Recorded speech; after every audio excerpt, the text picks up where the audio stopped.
Holy cow, it's been a long time. We're back to Red Rope, and we're to the most anticipated house, the House of Fate. This one isn't in any video format online, so I have the honor of doing the first video walkthrough of it. I think.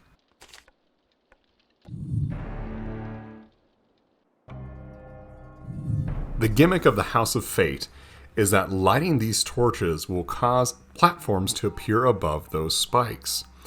These torches will also burn out, so these platforms will only be there temporarily, causing you to have to work quickly and carefully to dispatch the enemies and move from one side to another. This room is relatively straightforward, as are most tutorial rooms. You have that one harpy you need to kill. By positioning one of you above the torches and one of you below, you should be able to cross the room and have the harpy attack you in the middle of your rope. Wrap around that harpy and simply make it to the other side. We decide to enter the room to the far left, but any of the rooms may actually be better because the way we're going is the way to the boss room.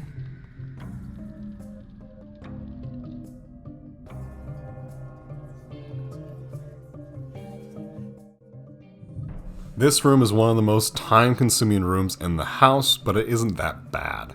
We have a bunch of shades, and remember, to kill a shade you must first pass your rope over them and then circle back to wrap around them. In their transparent state, they can kill you, but once you make them opaque, even touching them won't kill you. As you'll notice, stepping on one of the switches in these rooms causes platforms to appear in the cardinal directions of the buttons.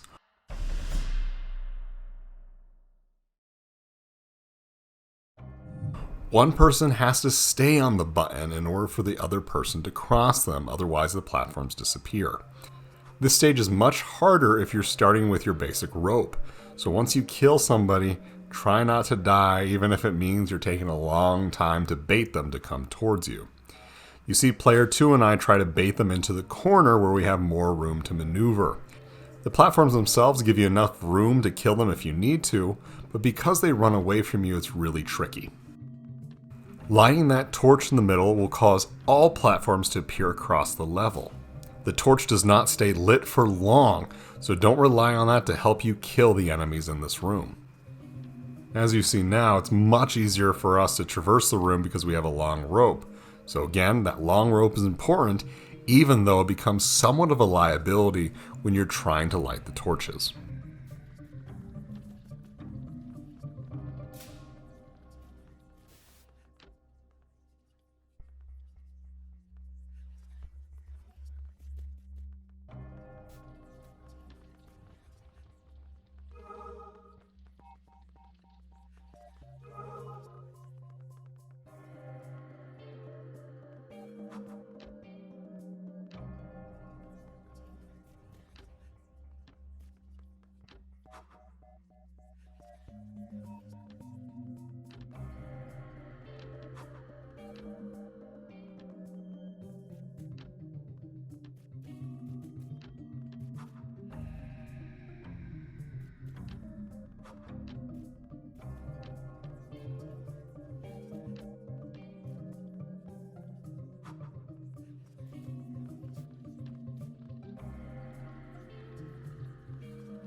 We end up going to the left, but you're welcome to go down as well.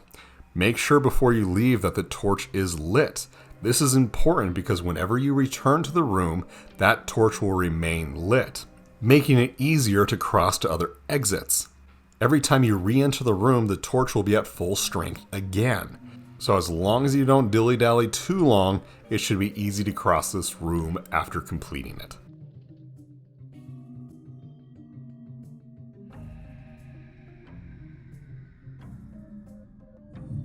If you followed our progress, we're in the room right before the actual boss.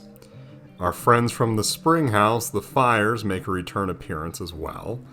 And if you recall, we dispatched these enemies simply by running our rope over them.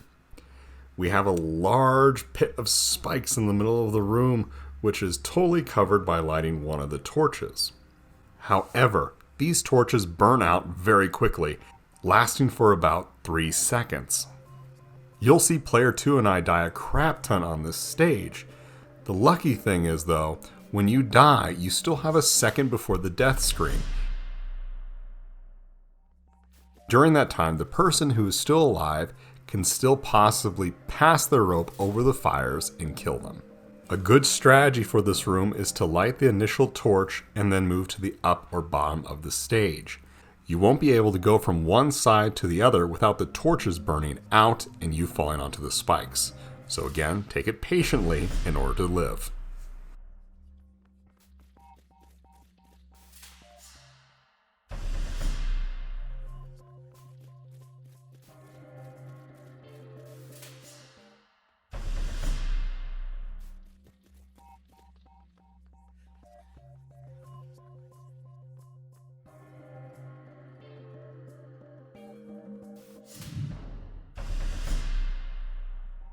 Once you're done, go back out to your right, and then we're going to head down.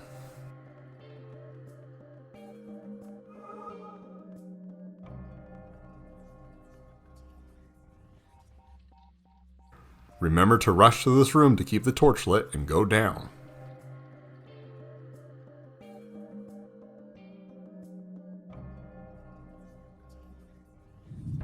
This room is a bit of a headache just because of how difficult it can be. Essentially what you'll need to do to pass this room is drop down to that middle platform and light that torch. It will cause most of the spikes to be covered. However, there'll be a portion in the middle where those platforms are rotating where the spikes will not disappear. As such, you'll have to light the torch, get on the moving platforms, and move to the left or right to start killing the shades. The torch in the middle lasts longer than the 8 other torches. So that middle one lasts about 8 or 9 seconds, whereas the other ones will go out in 5.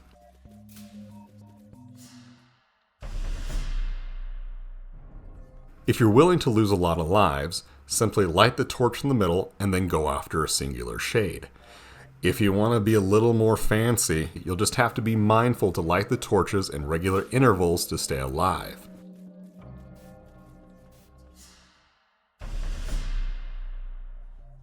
You'll see player 2 and I immediately try to light a torch to the left or right of us. That actually isn't helpful because the middle torch will outlast those other torches. So kill a shade, then light a torch if you can. Once you're done with this level, head again to the left.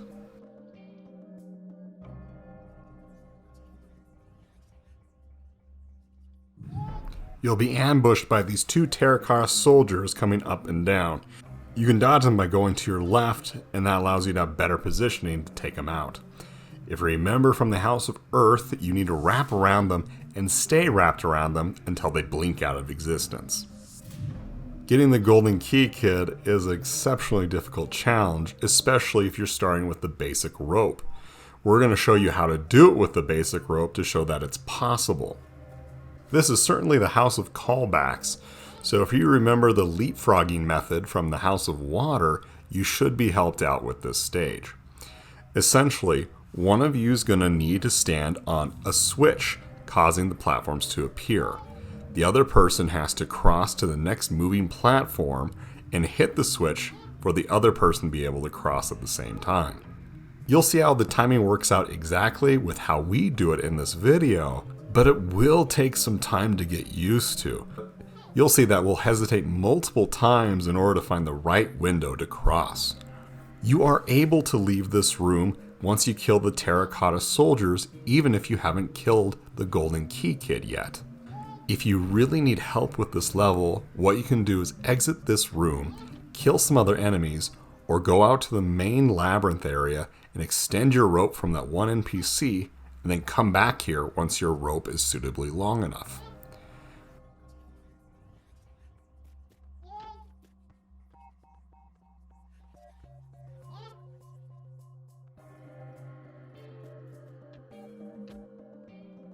When you do get to the other side, the Golden Key Kid is going to want to go to the upper and lower positions of the stage, where the pathway is extremely narrow. Avoid trying to kill the key kid here. Chase it back to the middle portion on the left side of the room and dispatch it there before leaving back out to your right. In the next room, you're going to go right again to go to the new room.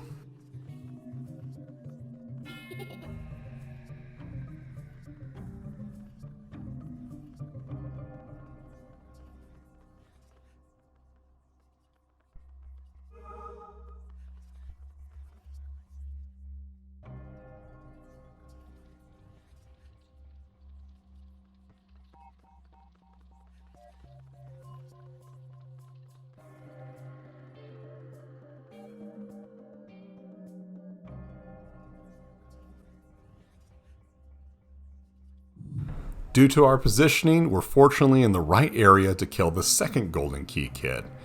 Go ahead and dispatch him, and then we gotta kill 2 witches. We're a quiz show at this point, so if you can recall that we found the witches in the House of Fire, you get 1 point. And if you recall that you have to run your rope over them to light them on fire, and then run away until they immolate themselves, you get a 2nd point.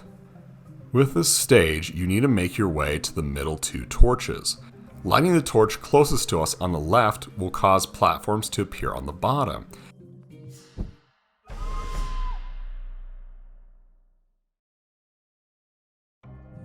And lighting the torch on the right will cause platforms to appear on the upper portion. What you'll essentially have to do is move in a counterclockwise way to light the witches and the torches on fire until they eventually burn themselves out. Once you clear this room, go ahead on up. It doesn't really matter which door.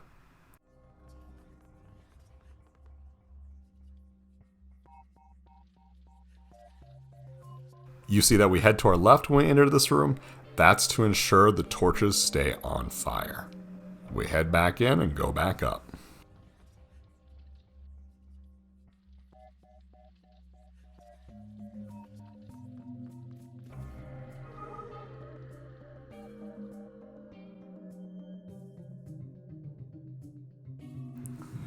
We have 6 more fires to put out, and player 2 and I died a lot to this room, which may not be the case for you.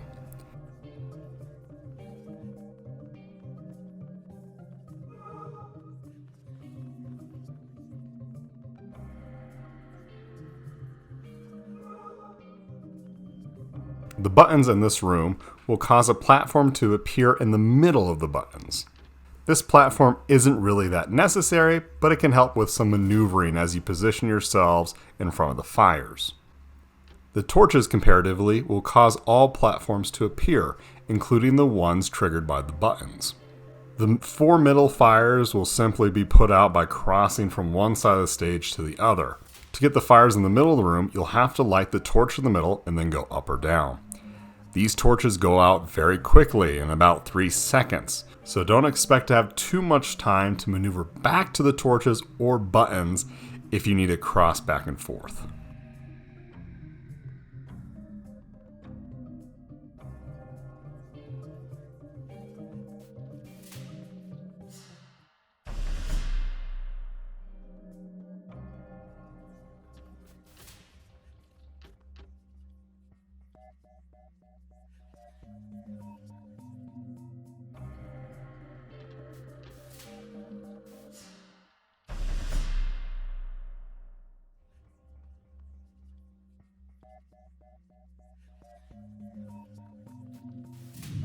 Once you complete this stage, you're going to go to your left.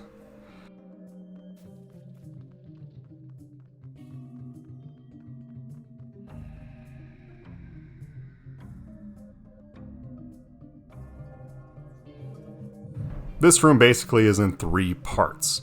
We have our 2 witches on the right by us. To kill those, we're going to have to go in a little circle, lighting the torches on the upper bottom portion, and going through that middle hallway to the right of the screen. Once those 2 witches are killed, you're going to move to the 2 middle portions and bait the shades to follow you onto solid ground. That way it's so much easier to kill them. The witches on the left may seem like they're just as simple as the one on the right, but you have less space to maneuver actually. You can do the same thing where you light the torches as you go in a circular fashion, Just be careful because you don't have as much wiggle room.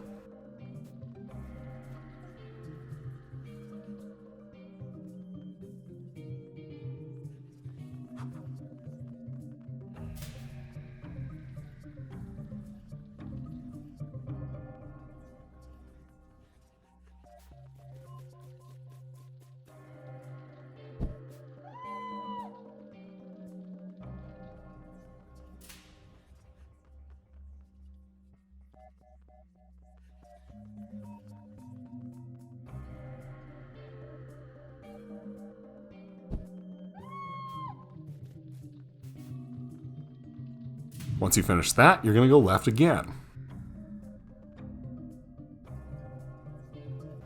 Here we have our final key kit.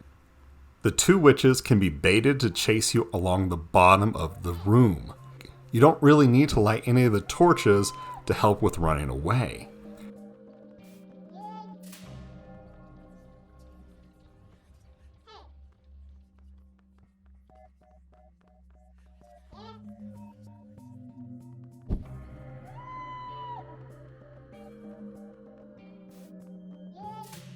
Once you kill those two witches, you're going to light that bottom torch, which is going to create pathing from the bottom to the top where the golden key kit is. If both of you are on either side of the torch, the harpy is going to attack the torch as well and get stuck on it, like you'll see with us. Be patient with it and try to wrap around it in that middle platform. Be careful, because that middle torch doesn't actually cause the platforms in the middle to appear.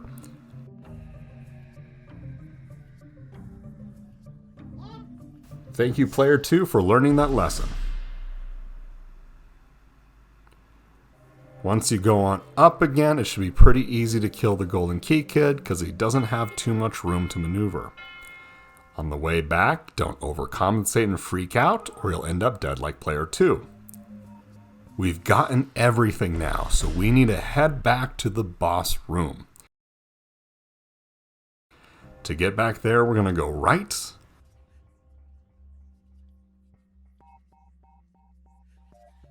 We're going to go right.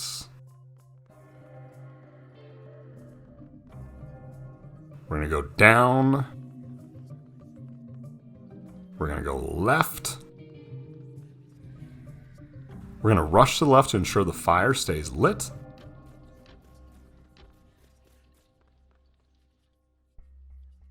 And we're going to go left again. It's time to face the queen. Good luck.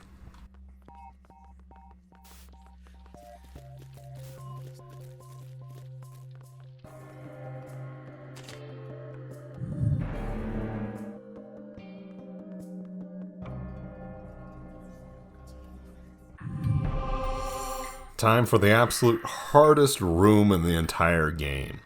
The queen is not defeated in the same way as the other characters. Rather, you need to put the Black King in checkmate in order to kill her. That's right, we're playing chess. I don't have enough time to tell you the rules of chess and how the pieces move, so you'll just have to trust me. Notice the yellow tiles on this stage. Those yellow tiles signify any place that the white pieces can kill another piece. You need to line them up in such a way that the king is checkmated. The other important part about these yellow spaces is that you're safe on them. The queen will not pursue you if you're standing on top of it. If you step onto a non-highlighted space, she will chase after you. What is important to know is that she'll chase after the last point in contact you had with a non-highlighted space. What that means is if you move from a non-highlighted space to a highlighted space, she will stop at the non-highlighted space, just before the yellow one. She may still move towards you, and if she touches you, you die, but it gives you a little bit of wiggle room to avoid her. Otherwise, she moves in a randomized pattern throughout the board. This can be really annoying, and I'll tell you why. In order to win, you need to push those pieces into the checkmate spots. Here's what it should look like by the end of this all. There may be other solutions, and there may be other ways to do this better than I will show you, but you have to figure that out for yourself. Once you move a piece from the middle of a square, it will no longer have kill spaces, those yellow spaces. A piece needs to be firmly in the middle of a square to highlight those squares that it can kill. As such, we're going to start with the piece that provides us the most yellow spaces, and that is the rook. You've already seen player 2 and I move it, and we need to position it in the diagonal upper right corner of the king. This rook will make it easier for us to move the bishop and later the pawn. You'll see us move the pawn before we move the bishop, but you can do either one depending on which feels more comfortable. A lot of this stage is about waiting for the queen to be in the right position, so you could wait up to 5 minutes for her to get to the other side of the stage before you start pushing an object. Be patient with this one, because if you die prematurely, you have to start all the way back from the beginning. So the strategy is either one of you or both of you will push one of the pieces a certain amount, and then run to safety before the queen can get you again. This will take time, I cannot emphasize this enough, but if you rush it, you will die. I've cut out a lot of the content simply because we're waiting for so long. The knight is the last piece that we move, and it should be relatively safe because of all the other pieces we moved too. Once you move the knight into its final space, the queen is killed, and you're welcome to go free.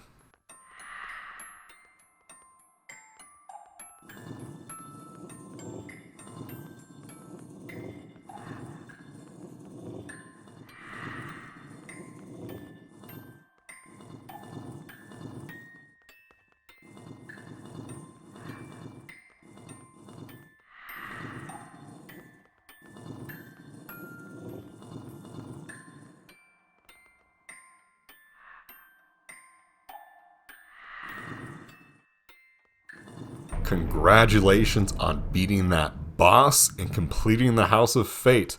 This was a gnarly one, so praise yourself for this. You can go ahead and go after that final boss if you'd like, or you can join us next time and see the final house completed. Until then, well, bye.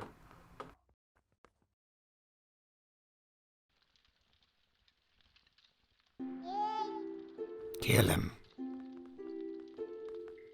Kill him.